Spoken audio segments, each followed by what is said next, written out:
Students, Sairam, this is Megha Miss here, and today we are going to start with a new lesson in Science A, that is lesson number 4, Measurement of Matter.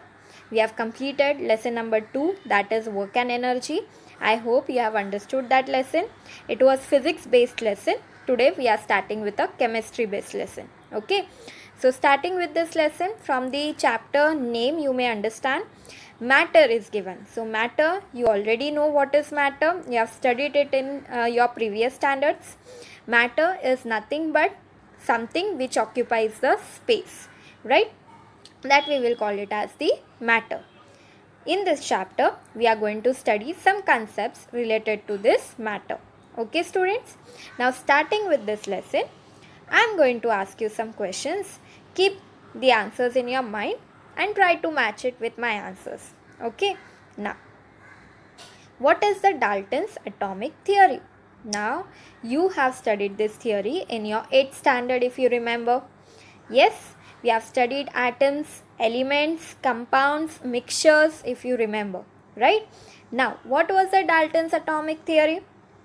Think. Keep the answer in your mind if you know. And try to match with me. I'll tell you the answer. Yes, what Dalton said? Dalton said that the compounds are formed by the joining of the atoms of the different elements together. Yes, what he said, he gave an examples where the atoms of different elements they joined and they formed the compounds. Okay.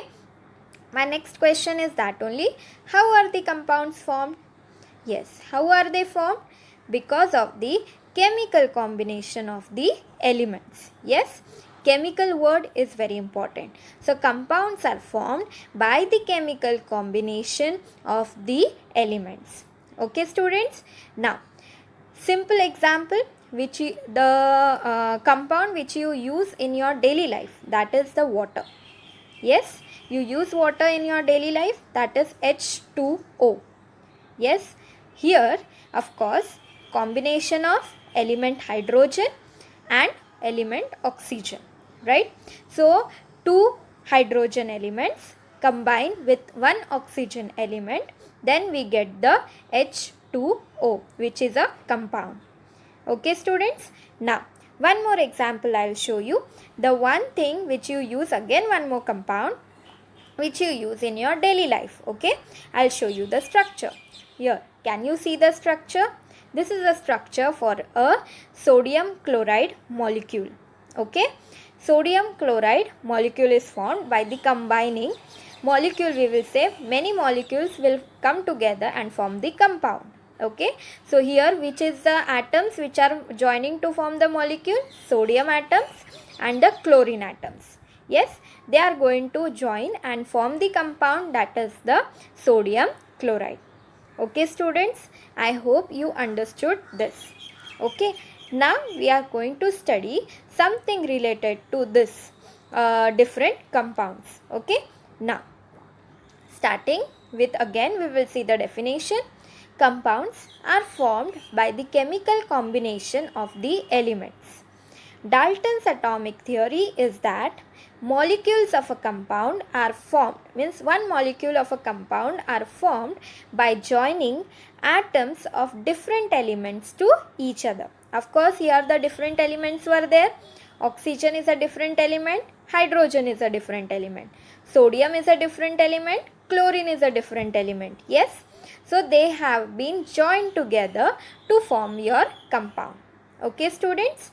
Now, first we are going to study, that is the laws of chemical combination. Today here we are going to start with the laws of this chemical combination. I told you compounds are formed by the chemical combination, right? So what are these compounds? They obey some laws. What laws they obey? We will study today. Okay. Now for that we are going to do a small experiment first. Okay. Apparatus we are going to require, that is the conical flask, test tubes, balance, etc. Chemicals we are going to require, that is calcium chloride, CaCl2 and sodium sulfate, that is Na2SO4. Okay, students? Now we will proceed with the procedure. Okay. activity 2, which is given in your textbook. Take a solution of calcium chloride in a conical flask. So in a conical flask, I am going to take calcium chloride and a solution of sodium sulfate in a test tube. Okay. Tie a thread to the test tube and insert it in the conical flask. I am going to tie the thread to the test tube. In the test tube, I have the sodium sulfate. I am going to put it inside the conical flask which contains the calcium chloride. Seal the conical flask with a airtight rubber cork. Okay.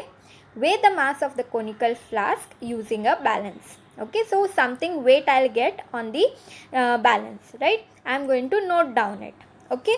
Now what I am going to do is, now tilt the conical flask so that the solution in the test tube gets poured in the conical flask. What I am going to do, I am going to tilt it. Okay. I'll tilt the conical flask so that sodium sulfate which is there inside the test tube will mix with the calcium. Okay. With the solution what we have taken inside the this conical flask. Okay. Now weigh the mass of the conical flask again. Again we are going to weigh it. Okay. Which changes did you notice? Was there any change in the mass? So calcium chloride was in the conical flask. Okay.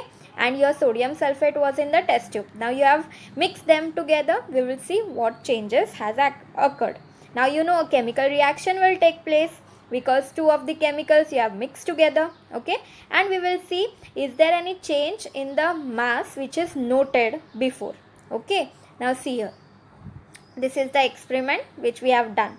See, can you see in the conical flask they have written calcium chloride solution. Then a solution of sodium sulfate we have taken in the test tube. We have put the cork. Then see, in between you can see I have tilted the solution, not to remove the cork. Okay. Then what you see, again if you weigh, you are going to get a white precipitate. What is the products form here? White precipitate of calcium sulfate in NaCl solution. Means NaCl is formed and calcium sulfate is formed. And if you see the weights, they are not going to, whatever the mass we have seen on our balance, they are not going to change. Okay students, whatever will be the mass before, same mass will remain even after the reaction has occurred. Okay. So what is this exactly the law? We will see that. Okay. In the above activity, the mass of original matter and the mass of the matter newly formed as a result of chemical change are equal. Okay students, so original matter, whatever was the mass, will be equal to the mass of the matter which was newly formed. Okay. The French scientist Antoine Lavoisier inferred from his research that there is no rise or drop in the mass of the matter during a chemical change. So whenever there is a chemical change, there is no rise nor a drop in the mass of the matter. Okay. So now this was studied by the scientist. Okay. There was no change in the mass before the reaction and after the reaction. Okay. Of conservation of matter. Okay. According to this law, whenever matter undergoes a chemical change or a physical change in an enclosed system, the system should be closed. The total mass of reacting matter, that is the reactants, is exactly equal to the total mass of the products of the reaction. Okay student. So mass of the reactants is going to be equal to the mass of the products. Okay. This law we called it as the law of conservation of matter. I hope students you understood this law. Okay. Now starting with the next law. Our law next is the law of constant proportion. Now what is this law of constant proportion? Now the French scientist J.L. Proust stated the law of constant proportion as, he gave the law. What he said? The proportion by mass of the constituent elements in the different samples of a compound is fixed. What he said? The proportion by mass of the constituent elements in the different samples of a compound is fixed. Means if I take different samples of the compound also, but the mass of the elements, whatever will be there, that is going to be fixed. Okay, from example you will be clear. Okay, the proportion by mass of hydrogen and oxygen in water is obtained from any source is 1:8. Okay, this is a proportion 1:8. So in any of the reaction, if water is formed, then that water what is formed will be in the proportion of 1:8. So that is mass of hydrogen is to mass of oxygen. Okay, this means that 9 gram, 8 plus 1 is 9. So this means that 9 gram water is formed by chemical combination of 1 gram of hydrogen and 8 gram of oxygen. I hope students this you understood. 1:8 is 9 gram of water is formed by the chemical combination of 1 gram hydrogen and 8 gram of oxygen.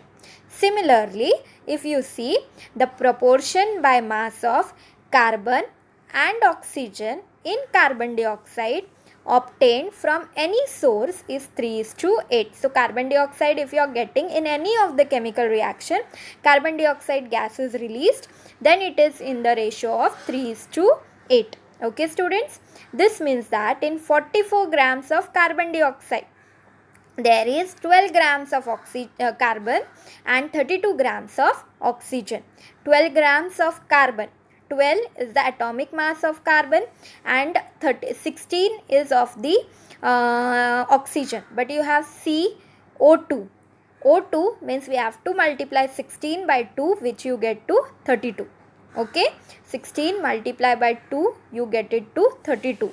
So here 12 grams of carbon and 32 grams of oxygen. So if you add it, 12 plus 32, you get 44 grams of carbon dioxide. Are you getting this? Yes.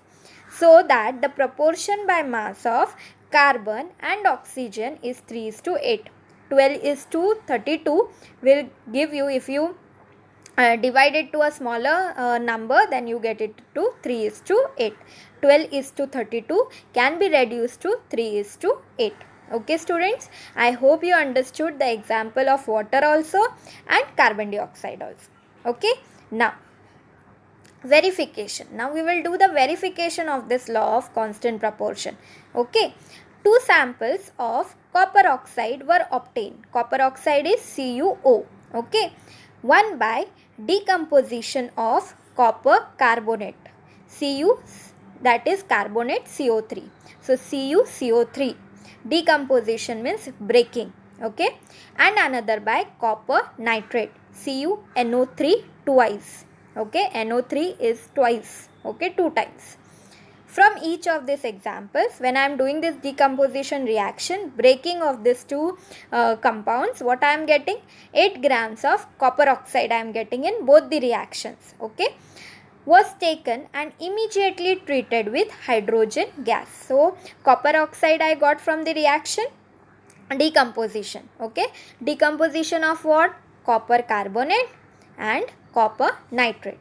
Okay, now what I did, I took that copper oxide, I reacted it with hydrogen gas. So what I got, both gave 6.4 gram of copper metal. Okay, and 1.8 gram of water.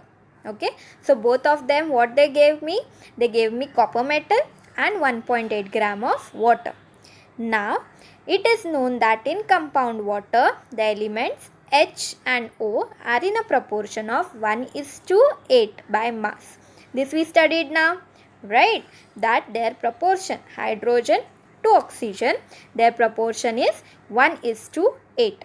Okay students, now this means that in 9 gram of water, there are 8 gram of the element oxygen. Yes, 1:8, 1 is hydrogen and 8 grams is oxygen, right?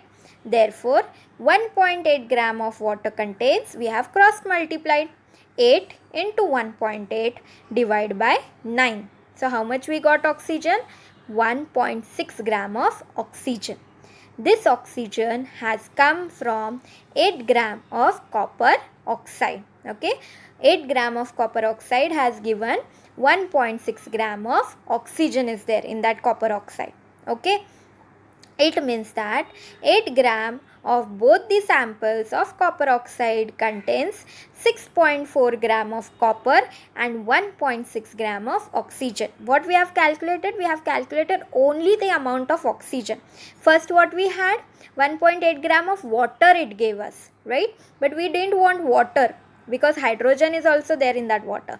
We only wanted for the oxygen. So we calculated how much oxygen is there in that copper oxide. So how much oxygen is there? 1.6 gram of oxygen is there. Okay students, did you understand this? Okay, water I didn't want. 1.8 gram water I got in copper oxide, right? From that copper oxide and water, right? But I didn't want that water. What I wanted oxygen. So I calculated the oxygen, how much I got.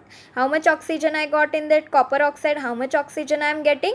1.6 gram of oxygen I am getting. I didn't want that water. Okay, but I used the proportion of water to calculate the number of oxygen. Okay, now, and the proportion by mass of copper and oxygen in it is 6.4 is to 1.6, right? This is the ratio I have taken. So that is coming to 4:1. Thus, the experiment showed that the proportion by the mass of the constituent elements in different samples of compound is constant. Different reactions were there. Decomposition, two reactions were there, copper nitrate and copper carbonate. Both gave us copper oxide, but the proportion what we got of the copper oxide in both the reaction is same. Yes, so it is said that the proportion by mass of the constituent elements in different samples were different, but the proportion of the elements remain constant. Okay students, I hope you understood this. Yes, then now let us see that now what we did, we calculated for the elements, right? Copper we took and oxygen we took, right? Now we will see. Now let us see what the expected proportion by mass of the constituent elements of copper oxide would be from its molecular formula. Now we will take its molecular formula, CuO, right? To find out this, we need to use their atomic masses of the elements. Now copper atomic mass is 63.5 and oxygen is 16. I told you before, right? Now here only one oxygen atom, so it will be 16 only. There it was, what we have taken there? We have taken 32, right? Because CO2, right? So O2 means 16 multiplied by 2, so it became 32. Okay, or you will think, miss, that time we took 32, now here we are taking 16, because here you have only one oxygen atom. Okay students, now this means that the proportion by mass of the constituent elements Cu and O in the compound CuO is 63.5 is to 16. Okay, which is 3.968 is to 1. I have divided it. Okay, 16 I have divided 63.5 divided by 16. I got this answer, which is approximately equal to 4:1. Means here again I am getting 4:1. Okay, the experimental value of proportion of the mass of the constituent elements matched with the expected proportion calculated from the molecular formula. First what I did, I took the experimental value of the proportion of the masses of the constituent elements, and here what I took the molecular mass, right? Molecular formula, molecular mass I have taken. What is the mass of that molecules? Okay, thus the law of the constant proportion is verified. So this tells us that whatever may be the elements, its mass in different reactions also if you take, but whatever the particular, for example here copper oxide was formed in different reactions, but its mass ratio proportion we can say remain the constant. Okay, so here we have studied about the law of constant proportion. Okay students, so we'll come to the end for the today's part. So today we studied about compounds, we studied They are formed by the chemical combination of the elements, right? Then we saw the Dalton's theory. It was just a revision, okay? Law of chemical combinations we started. In that we saw the law of conservation of matter. We have seen that whatever will be the mass of the reactants before the reaction will be equal to the mass of the products, okay? There will be no change in the mass. And last we saw the law of constant proportion, okay? That is, the constituent elements, their masses ratio is going to remain constant even though they are obtained from the different reactions, okay? I hope student today's presentation you have understood. You will go through it properly and you will start studying before lesson also and new this lesson also, okay?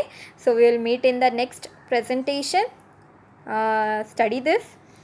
Thank you. Take care. Sai Ram.